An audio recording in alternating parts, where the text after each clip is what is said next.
नमस्कार दोस्तों। आज के इस वीडियो के अंदर हम बात करने वाले हैं आरआरबी टेक्नीशियन है उसके प्रीवियस ईयर क्वेश्चंस हम लगाने वाले हैं। और ये जो पेपर कंडक्ट हुआ था ये पिछले साल का पेपर है।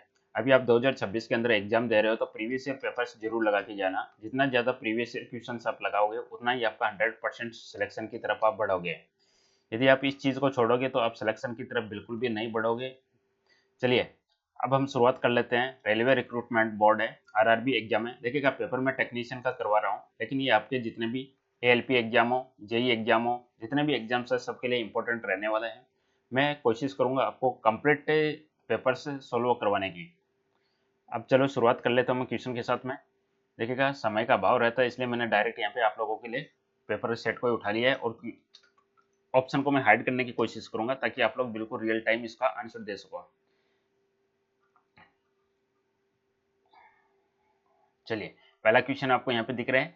पाचन नलिका में भोजन का गति का सही क्रम निम्न में से कौन सा होता है। डाइजेशन सिस्टम अपना डाइजेशन सिस्टम है, उसके अंदर आपको बताना है कि भोजन किस प्रकार से। यहाँ पे दो ऑप्शन दिख रहे हैं आपको, मुख दिख रहा है, मुख से यानी आप डायरेक्ट आंसर लगा दोगे। दो ऑप्शन तो आपका मैच हो गया, यानी पहले जो भी होगा वह मुख से ग्रहण किया जाएगा, यानी आप सीधा सीधा दो ऑप्शन कट कर दोगे यहाँ पे। अब मुख के बाद में वो किस में जाएगा, तो यहाँ पे आपका करेक्ट आंसर बनेगा मुख के बाद में वह ग्रास नली के अंदर जाता है, ग्रास नली के बाद में वह अमाशय के अंदर जाता है, और अमाशय के बाद में वो किस में जाएगा, अमाशय के बाद में वह जाएगा छोटी आंत के अंदर जाएगा, और छोटी आंत के बाद में वह बड़ी आंत में जाएगा, और बड़ी आंत में जाने के बाद में वह गुर्दे से बाहर निकल जाएगा। ये होता है इसका कंप्लीट डाइजेशन सिस्टम। एग्जाम में क्वेश्चन आ सकते हैं, तो इस क्वेश्चन का मेरा आंसर बन जाएगा ऑप्शन नंबर 1 के साथ में। आंसर देख लीजिएगा, आंसर हो गया ये। अब देखिएगा एग्जाम में क्वेश्चन आपसे क्या क्या पूछा जा सकता है कि इसके क्या क्या भाग होते हैं। तो भाग बता दिए मैंने, मुख हो गया, ग्रास नली हो गया, आमाशय हो गया, छोटी आंत, बड़ी आंत और गुद्दा। अब एग्जाम में और क्या क्वेश्चन पूछा जाता है यहाँ पे आपसे। छोटी आंत है, इसकी लंबाई पूछी जाती है कि छोटी आंत की लंबाई कितनी होती है। छोटी आंत है, इसकी लंबाई होती है 6 से 8 मीटर। ध्यान रखिएगा मैंने मीटर लिखा है, फिट नहीं लिखा है। और फिट में लिखूंगा तो अप्रोक्सीमेट आप 3 से मल्टीप्लाइड कर दीजिएगा, क्योंकि 1 मीटर में लगभग 3 फीट होता है। अगर फिट में आपसे आंसर पूछ लें तो लगभग ये 3 से मल्टीप्लाइड कर दोगे, आपका एज्यूम कर लीजिएगा 7 फीट, 7 × 21 फिट में कन्वर्ट करोगे, 3 से मल्टीप्लाइड कर दोगे। अब देखिएगा क्वेश्चन पूछ लिया जाए आपसे बड़ी आंत की लंबाई कितनी होती है, तो इसकी लंबाई होती है 1.5 मीटर होती है। ओके, अब देखिएगा एग्जाम में क्वेश्चन आता है कि मुख के अंदर इसके अंदर क्या शामिल हो जाता है। मुख के अंदर स्पेशली क्या होती है, लार ग्रंथियां होती है, और लार ग्रंथियां भोजन में शामिल होकर उस भोजन को बहुत ही लचीला नम बना देती है, जो पाचन में शुरुआत करता है। भोजन नली या जो ग्रास नली है, जो निकला हुआ भोजन है फिर ग्रास नली के अंदर जाएगा, और भोजन नली की भित्ति की गति से इसके अंदर भोजन नीचे की ओर धकेला जाता है। अमाशय की बात करें, एग्जाम में क्वेश्चन आता है कि जो अमाशय की आकृति है वो किस प्रकार की होती है। अमाशय की आकृति होती है हमेशा यू शेप के अंदर इसकी आकृति होती है, ध्यान में रखिएगा। आहार नाल होता है अपना जो भी कंप्लीट सिस्टम हो, उसका सबसे चौड़ा भाग होता है आहार नाल, ये अमाशय सबसे चौड़ा भाग होता है। और एक इंपॉर्टेंट क्वेश्चन आता है कि अमाशय के अंदर कौन सा एसिड पाया जाता है, तो इसके अंदर जो HCl होता है, हाइड्रोक्लोरिक एसिड होता है, उसके अंदर पाया जाता है, जो भोजन को पचाने में सहायता करता है। चलिए आई थिंक यहाँ से बहुत सारे क्वेश्चंस आपके क्लियर हो गए हैं। इसी प्रकार से मैं सभी आपको एक्सप्लेन करके आगे बताऊंगा। आप जुड़े रहिएगा, 100% आपको सफलता मिलने वाली है गारंटी के साथ में। चलिए अब मैं बात करता हूँ नेक्स्ट क्वेश्चन की तरफ। ऑप्शन क्वेश्चन नंबर 6 आपको दिख रहा है। साइंस के क्वेश्चंस में यहाँ पे कवर करवा रहा हूँ ओनली, साइंस के क्वेश्चंस मेरा टारगेट है, और अलग से मैं कोशिश करूंगा फिर आपको जीके कोशिश करवाने की। और जैसे जैसे आप लोग मुझे रेस्पॉन्स देते रहिएगा मैं आपको मैथ और रीजनिंग भी ऐसे ही करवा दूंगा। अब यहाँ पे कि कौन सा निलंबन का एग्जाम्पल है। अब देखिएगा यहाँ पे सबसे पहले आपको मैं बता दूं, निलंबन है इसको इंग्लिश के अंदर बोला जाता है सस्पेंशन, सस्पेंशन बोला जाता है। अब ऑप्शन आपको दे रखा है जल में दूध की कुछ बूंदे। अगर जल में दूध मिलाऊंगा तो एक प्रकार से मिक्स ही हो जाएगा, मिलाऊंगा तो ये एक प्रकार से मिक्स हो जाएगा, यानी तो पता ही नहीं चलेगा कहाँ जल है कहाँ दूध है, बिल्कुल टोटली मिक्स हो जाएगा। तो ये आपका एक प्रकार से कोलाइड मिश्रण या इमल्सन का एग्जाम्पल हो जाएगा। ये तो आपका या तो कोलाइड बोल दीजिए या आप इमल्सन, इमल्सन का एग्जाम्पल हो जाएगा। अब जल में चाक का चूर्ण आप मिलाओगे तो जल में चाक का जो चूर्ण है वह उसके चाक थोड़ा हेवी होने के कारण वह उसके अंदर नीचे जाके पर्दे के अंदर बैठ जाएगा, और ये जो चौक के कण है इतने बड़े होंगे कि आप जल के अंदर इनको अपनी खुली आंखों से भी देख सकते हो। तो ये किसका एग्जाम्पल हो गया, ये एक विषमांगी मिश्रण का एग्जाम्पल हो गया, या आप इसको निलंबर, निलंबर किसका एग्जाम्पल है, यह एक विषमांगी मिश्रण का एग्जाम्पल है। तो निलंबन की जगह विषमांगी मिश्रण भी ऑप्शन आ सकता है। विषमांगी मिश्रण को इंग्लिश में मैं बोलूंगा हेट्रोजीनियस, हेट्रोजीनियस। ओके, अब जल में तेल मिलाऊंगा तो ये आपका मिलेगा नहीं, उसके ऊपर तैरता रहेगा, लेकिन ये निलंबन नहीं है। और जल में चीनी का घोल करूंगा तो ये एक प्रकार से वास्तविक विलयन बन जाएगा, ये वास्तविक विलयन बन जाएगा, बिल्कुल घुल जाएगा उसके अंदर, चीनी उसके अंदर घुली जाएगी पूरी। तो यहाँ पे आपका करेक्ट आंसर क्या निकल जाएगा, कौन सा एक निलंबर का एग्जाम्पल है। तो यहाँ पे आपका जो करेक्ट आंसर जाने वाला है जल में चाक का चूर्ण। तो आंसर देख लेते हैं, यहाँ पे आंसर हो गया ऑप्शन नंबर बी। अब जो नेक्स्ट क्वेश्चन है साइंस का क्वेश्चन, वह देखते हैं। दोस्तों वीडियो पसंद आता है लाइक जरूर कीजिएगा, क्योंकि आप लोगों के लिए यही मेहनत हम करके लेके आ रहे हैं और आपको बिल्कुल इसमें बहुत ज्यादा बेनिफिट मिलने वाला है। चलिए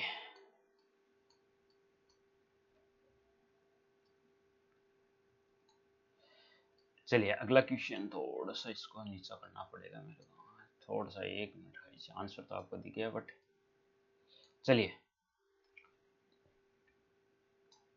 रासायनिक सूत्र में पादांक क्या दर्शाता है, पादांक हम बोलेंगे किसको, जैसे कि मैं कोई भी इसको इंग्लिश में सबसे पहले बोलते हैं सबस्क्रिप्ट। जैसे कि मैंने H2O लिख दिया, ये जो 2 है ना, ये कहलाता है आपका पादांक। CO2 लिख दिया मैंने, ये जो 2 है ये कहलाता है पादांक। तो ये तो आपको समझ में आ गया कि ये क्या दर्शाता है। अब ऑप्शन देख लीजिएगा, क्या ये यौगिक का द्रव्यमान दर्शाएगा, नहीं दर्शाएगा। एक अणु में प्रत्येक तत्व के परमाणुओं की संख्या, कोई भी अणु है उसमें कितने परमाणु है उसकी संख्या बताता है, बिल्कुल बताता है। तो यहाँ पे आंसर बन जाएगा ये। तत्व की ऑक्सीकरण अवस्था बताता है, नहीं। आयन का आवेश बताता है, नहीं। तो यहाँ पे आपका करेक्ट आंसर जाने वाला है ऑप्शन नंबर बी के साथ में। अब आंसर देखते हैं, इसका आंसर हो जाएगा इसका ऑप्शन बी। चलिए नेक्स्ट क्वेश्चन, नेक्स्ट क्वेश्चन है कि अंडाशय द्वारा नियंत्रित कार्य से संबंधित सही विकल्प का चयन कीजिएगा। अब अंडाशय क्या कार्य कंट्रोल करता है, अंडाशय किस प्रकार के कार्य को कंट्रोल करता है, इसके अंदर अपने को बताना है। ऑप्शन आपका है मेंस्ट्रुएशन साइकिल यानी मासिक धर्म, उपापचय, उपापचय को इंग्लिश के अंदर आप क्या बोलते हो, मेटाबॉलिज्म। नेक्स्ट आपका यहाँ पे है पीयूष ग्रंथि को उद्दीप्त करना, सभी अंगों में विकास को उद्दीप्त करना। तो एक्चुअल में जो अंडाशय द्वारा नियंत्रित कार्य है वह हो जाएगा आपका ऑप्शन नंबर ए के साथ में, मासिक धर्म है, मेंस्ट्रुएशन साइकिल है, उसको कंट्रोल करना। तो यहाँ पे आंसर चेक कर लेते हैं, इसका आंसर हो जाएगा option number A. Option number A इस क्वेश्चन का करेक्ट आंसर है। अब देखिएगा अंडाशय क्या काम करता है, अंडाशय का जो वर्किंग रहता है, हम बात करेंगे अंडाशय की वर्किंग। ये 2 प्रकार के हार्मोन उत्पादन करने के लिए जिम्मेदार होता है। एक हार्मोन कहलाता है आपका एस्ट्रोजन और जो दूसरा हार्मोन कहलाता है वो आपका प्रोजेस्टेरोन। जैसे कि आप सभी को पता है कि जो एस्ट्रोजन और प्रोजेस्टेरोन है दोनों के दोनों क्या है, फीमेल हार्मोन है। मेल हार्मोन कौन सा है, टेस्टोस्टेरोन है, वह मेल हार्मोन है। अब देखिएगा ये दोनों हार्मोन का उत्पादन करने के लिए जिम्मेदार होता है कौन, अंडाशय। और जो बाद में आगे क्या करेंगे, ये मासिक धर्म चक्र है उसको कंट्रोल करने के लिए जिम्मेदार रहते हैं। अब एग्जाम में क्वेश्चन पूछ लिया जा सकता है कि मासिक धर्म चक्र है उसका जो नॉर्मली ड्यूरेशन कितना होता है, नॉर्मल ड्यूरेशन इसका 28 दिन का होता है। अब देखिए कि जो एग्जाम में एक क्वेश्चन और यहाँ से इंपॉर्टेंट बनता है, ये जो चक्र है कितने साइकिल में होता है, ये 4 चरणों में कंप्लीट होता है। ये जो मासिक धर्म है 4 चरणों में कंप्लीट होता है। 4 चरणों इसमें कौन कौन से हो सकते हैं, इसके अंदर 4 चरण में मासिक धर्म, दूसरा हो गया इसके अंदर कुपिक चरण, तीसरा इसके अंदर होता है ओव्यूलेशन, ओव्यूलेशन, और चौथा इसमें होता है ल्यूटियल चरण, ल्यूटियल चरण। ये 4 चरण आपको इसमें ध्यान रखना है। चलिए बढ़ते हैं अगले क्वेश्चन की तरफ।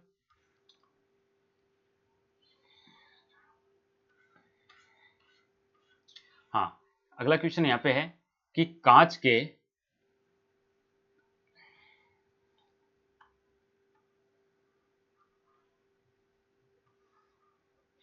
त्रिकोणीय कांच के प्रिज्म के 2 पार्श्व फलकों के बीच का कोण क्या कहलाता है।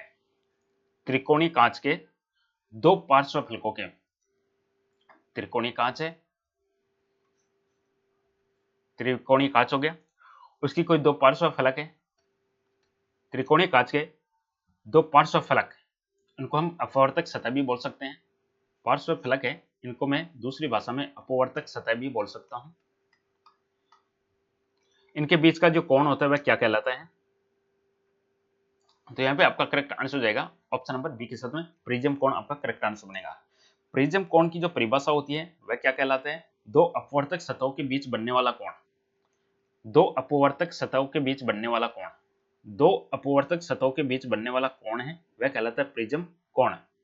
प्रिज्म के माध्यम से क्या होता है? प्रिज्म के माध्यम से प्रकाश का अपवर्तन और व्रण विक्षेपण निर्धारित होता है। प्रिज्म के माध्यम से क्या होता है? प्रकाश का अपवर्तन एंड व्रण विक्षेपण ये निर्धारित होता है।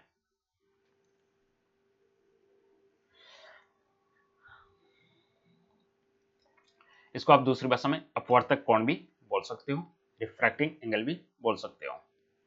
अब यहाँ पे आधार एंगल क्या होता है? आधार एंगल दिया है यहाँ पे।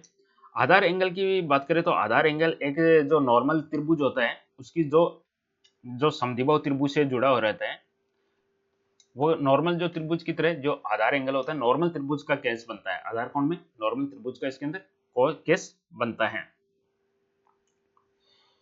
चलिए अगला क्वेश्चन,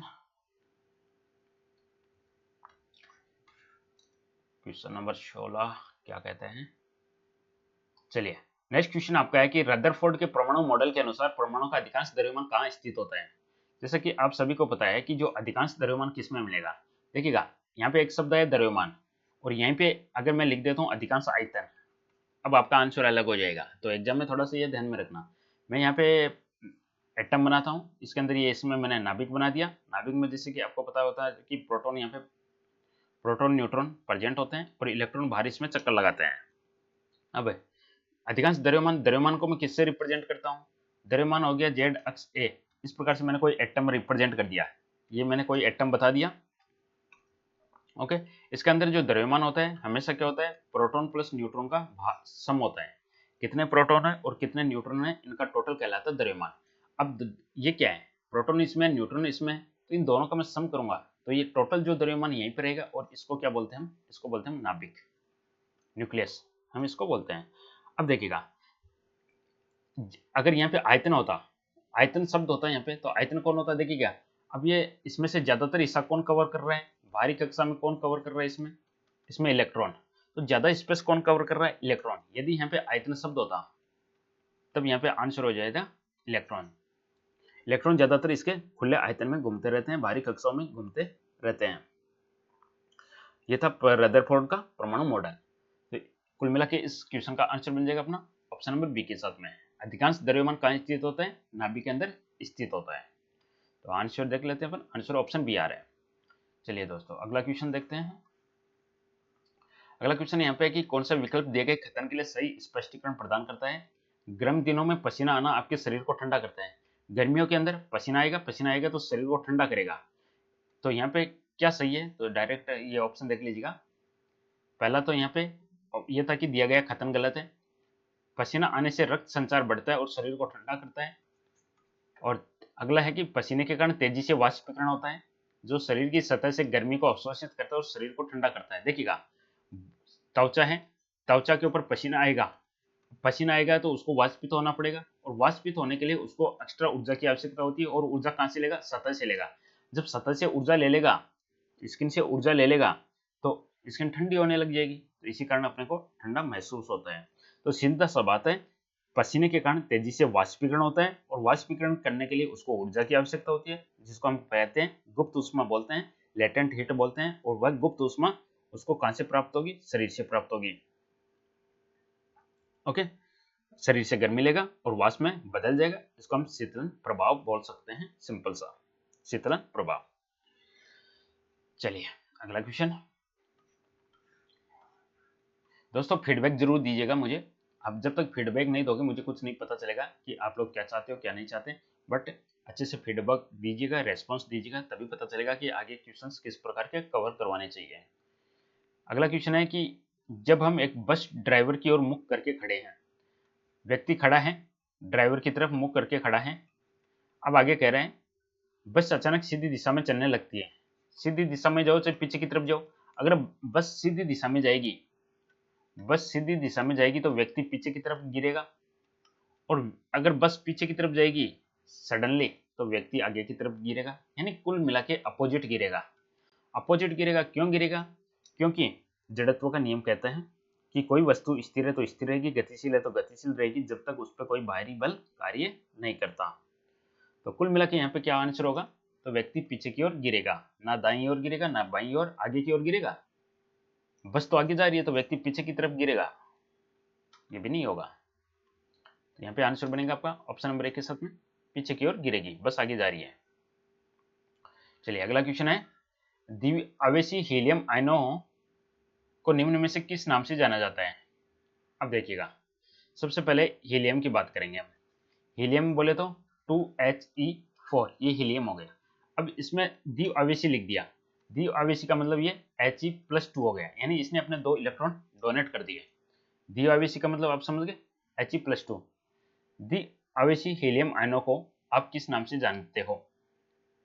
तो यहाँ पे आपका करेक्ट आंसर बनेगा, देखिएगा, बीटा कण नेगेटिव होता है, अल्फा कण पॉजिटिव होता है। अक्षर किरण की हम बात करें, अक्षर किरण, तो अक्षर किरण एक प्रकार से रेडियो एक्टिव किरणें, रेडियो एक्टिव नहीं, इसको मैग्नेटिक वेव्स मान सकते हैं। गामा किरणें अपने को पता है कि चुंबकीय ये होती है।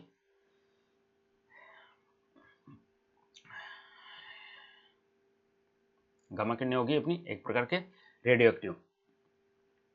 तो कुल मिला के यहाँ पे आंसर क्या बनेगा आपका? ऑप्शन नंबर 1 के साथ में अल्फा किरणें, अल्फा किरणें आपका करेक्ट आंसर बनेगा। गामा किरणें होती हैं ये आपकी रेडियो एक्टिव किरणें होगी, सॉरी इलेक्ट्रोमैग्नेटिक। मैं बता देता हूँ, एक बार दोबारा से कंफ्यूजन हो रहा होगा, देखिएगा आंसर बन जाएगा द्विआवेशी हीलियम आयन है, अल्फा कण हो गया क्योंकि इसको हम 2He4 से रिप्रेजेंट करते हैं। बीटा कण होते हैं, इसको -1 बीटा 0 या -1 E0 से रिप्रेजेंट हम इसको करते हैं। अक्षर किरणें की हम बात करेंगे तो ये क्या होती है?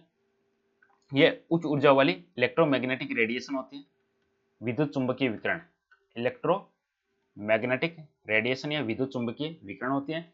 और गामा किरणों की बात करूं तो ये भी उच्च ऊर्जा वाली इलेक्ट्रोमैग्नेटिक विकिरण होती है। ये कहां से उत्पन्न होती है गामा किरणें? ये परमाणु नाभिक के रेडियोधर्मी क्षय से उत्पन्न होती है। तो द्विआवेशी हीलियम आयन He+2 एक प्रकार से अल्फा कण है। चलिए अगला क्वेश्चन की बात करते हैं। अगला क्वेश्चन, पानी की सतह पर, यह भी देखिएगा, पानी की सतह पर लोहे की एक ठोस छड़ रखी जाती है। पानी है, इसके अंदर पानी भरा हुआ है, पानी की सतह के ऊपर एक ठोस छड़ रख देते हैं। यहाँ पे ये छड़ रख दी मैंने, ठोस छड़ रख दी। लोहे की छड़ द्वारा पानी द्वारा ऊपर की ओर लगाए जाने वाला बल छड़ पर नीचे की ओर लगाए जाने वाले बल से अधिक है। यदि ऊपर की ओर बल लग रहा है ए और नीचे की ओर बल लग रहा है बी, यदि ए ग्रेटर देन बी है तो क्या होगा? तो हमेशा ध्यान रखिएगा, जो ऊपर की वस्तु, जो ये जो ऊपर की ओर बल लगता है, इस बल को कहते हैं हम उत्प्लावक बल। आर्किमिडीज के सिद्धांत के अनुसार होता है उत्प्लावक बल। देखिए, जब किसी वस्तु पर ऊपर की ओर लगने वाला बल यानी उत्प्लावक बल वस्तु के भार, वस्तु का भार यानी जो नीचे की तरफ लगता है से अधिक होता है, तो क्या होगा? यदि उत्प्लावक बल ज्यादा है तो वस्तु डूबेगी नहीं, पानी के ऊपर वह तैरती रहेगी। तो यहाँ पे उत्प्लावक बल ज्यादा है तो देखिएगा तैरती रहेगी। लोहे की छड़ नीचे की ओर नहीं, लोहे की छड़ पानी की सतह पर तैरने लगेगी, तो इस क्वेश्चन का आंसर बनेगा ये। देखिएगा, क्योंकि यहाँ पे उत्प्लावक बल ज्यादा है, यदि वस्तु का भार ज्यादा होता, उत्प्लावक बल कम होता, तो वस्तु का भार ज्यादा होने की वजह से वस्तु इसमें डूब जाती। तो यहाँ पे आपका आंसर हो जाएगा ऑप्शन नंबर डी के साथ में। चलिए आंसर हो गया ऑप्शन डी। अब देखिएगा, मिश्रण से कोलाइड कणों को अलग करने के लिए निम्न में से किस टेक्निक का उपयोग किया जाता है? मिश्रण में से कोलाइड कणों को अलग करने के लिए किस टेक्निक का यूज करेंगे अपन? देखिएगा, इसमें आपने सुना होगा एक अभिकेंद्रीय एक अपकेंद्रीय शब्द सुना है, जिसको अपन एक सेंट्रीफ्यूगल बोलते हैं, एक सेंट्रीपेटल बोलते हैं। तो यहाँ पे हम उसमें से एक काम में लेने वाले हैं, बताइएगा कौन सा काम में लेंगे? तो यहाँ पे हम अपकेंद्रिक कहाँ मिलेंगे, सेंट्रीफ्यूगल फोर्स हम कहाँ मिलेंगे, सेंट्रीफ्यूगल, सेंट्रीफ्यूगल। इसमें क्या होता है, सेंट्रीफ्यूगल के अंदर एक प्रकार की यह टेक्निक है जिसके अंदर क्या होता है, सेंट्रीफ्यूगल का हम मशीन एक प्रकार से मशीन के अंदर डालेंगे तो ये उसको बाहर की तरफ फेंकती रहेगी। अब केंद्रीय बल है, इसमें क्या होता है, वस्तु को बाहर की तरफ फेंकती रहेगी। कोलॉइड कण, इसमें जो भी कण रहेंगे वो बाहर की तरफ फेंकते रहेंगे और बाहर की तरफ फेंकने के कारण क्या होगा, उनको अपन एक जगह कलेक्शन कर लेंगे, बाहर कोई ट्यूब है, ट्यूब लगा के, तो ये आपका करेक्ट आंसर बनेगा अपकेंद्रीय कण। बाकी वाष्पीकरण तो आपको पता है कि अपन वाष्पीकरण ऑप्शन नहीं होगा, वाष्पीकरण में तो वाष्पित हो जाता है, जैसे कि एक प्रकार से नमक को पानी से अलग करना है, नमक को पानी से अलग करना है तो आप वाष्पीकरण टेक्निक इसके अंदर यूज लोगे। आप में इसमें छानने की प्रक्रिया ऑप्शन लिखा है, इसको अपन इंग्लिश में बोलते हैं फिल्ट्रेशन। फिल्ट्रेशन का उपयोग अपन कब करोगे, लिक्विड के अंदर कोई ठोस पड़ा है तो उसको छान लेंगे तो ठोस अपने आ जाएगा।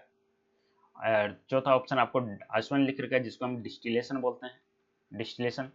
इसका उपयोग हम कब करते हैं, दो या दो से अधिक जितने भी अपने मिश्रित तरल पदार्थ है उनको अलग करने के लिए किया जाता है,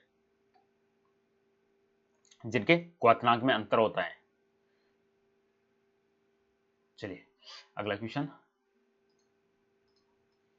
फीडबैक जरूर दीजिएगा दोस्तों, फीडबैक नहीं दोगे तो कुछ नहीं पता चलने वाला है कि आप क्या चाहते हो क्या नहीं चाहते, किस प्रकार का एक्सप्लेनेशन चाहते हो। थोड़ा सा मैं पीडीएफ इसलिए लेके आता हूँ क्योंकि समय का अभाव रहता है पेपर ये कंटेंट बनाने में, इसलिए। बाकी है निम्न में से कौन सा सॉल्यूशन का एग्जाम्पल है, देखिए ऑप्शन में से शोल का एग्जाम्पल है, तो ऑप्शन आपके सामने दे रखा है, मिल्क ऑफ मैग्नीशिया दे रखा है, फेस क्रीम, रबड़, फॉर्म, शोल का एग्जाम्पल है। तो यहाँ पे आपका करेक्ट आंसर बनेगा मिल्क ऑफ मैग्नीशिया, जिसमें मैग्नीशियम हाइड्रोक्साइड, इसमें क्या होता है, मैग्नीशियम हाइड्रोक्साइड होता है और पानी, ठोस क्या रहता है इसमें, ठोस रहता है इसमें मैग्नीशियम हाइड्रोक्साइड और पानी लिक्विड हो गया, तो आंसर बनेगा ऑप्शन नंबर ए के साथ में।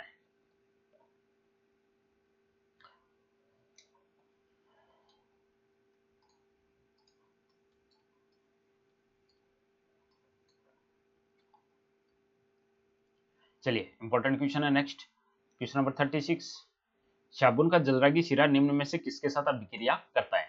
देखिएगा यहाँ पे दो शब्द आपको ध्यान में रखना है, एक तो जलरागी शिरा बोलते हैं हम इसको, एक हम इसको बोलते हैं जल विरोधी, दोनों आपको ध्यान में होना चाहिए।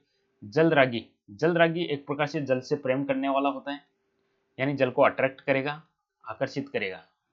और दूसरा इसके अंदर होता है जल विरोधी, विरोधी का मतलब है वो प्रतिकर्षण का काम करेगा, जैसे कि जल व तेल दोनों, तो इसमें जल विरोधी शिरा काम करेगा क्योंकि जल और तेल मिक्स नहीं होते हैं।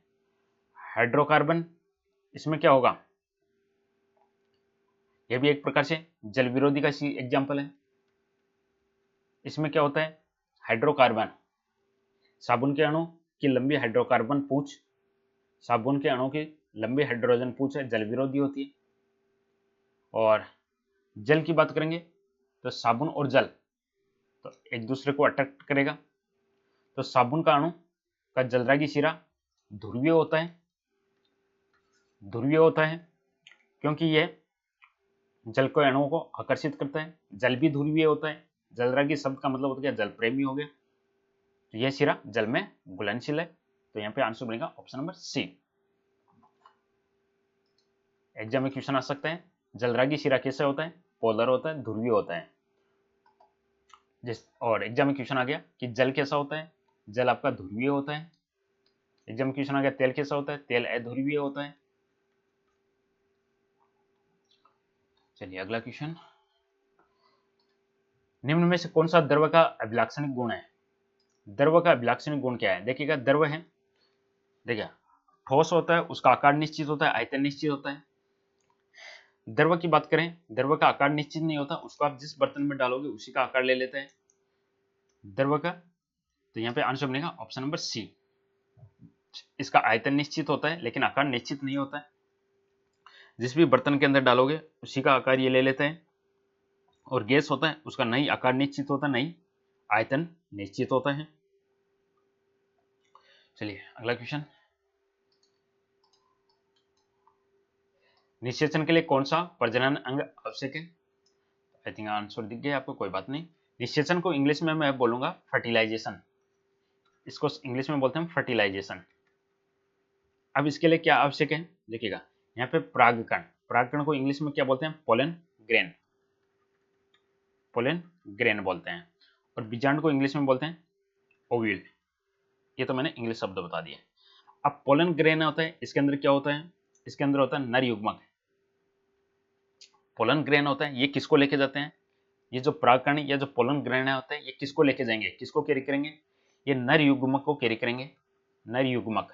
और नर युग्मक बोले तो एक प्रकार से स्पर्म सेल्स, ओके। और ओव्यूल किसको कैरी करें, ओव्यूल में क्या रहते हैं, अंडे में क्या रहते हैं, इसके अंदर एग रहते हैं, ओव्यूल में रहता है एग सेल्स रहते हैं।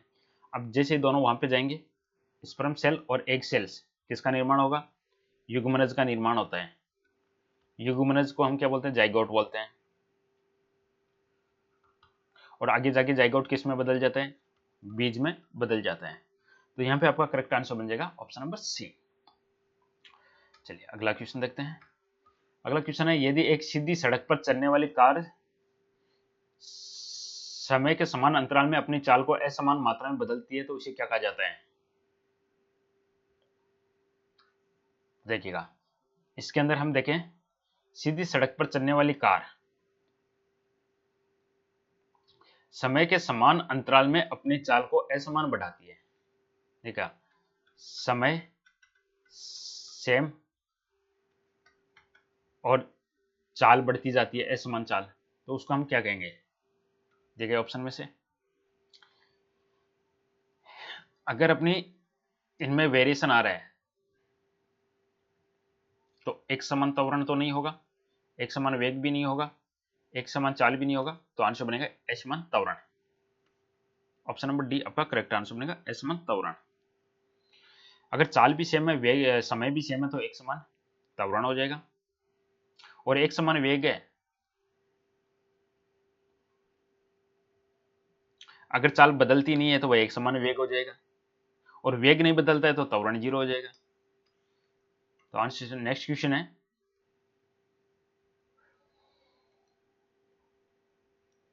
चलिए दोस्तों इसको मैं यहीं पे समाप्त करता हूँ। नेक्स्ट क्वेश्चन मैं यहीं से स्टार्ट करूंगा, इंपॉर्टेंट आपको एक्सप्लेन करूंगा, फीडबैक जरूर दीजिएगा।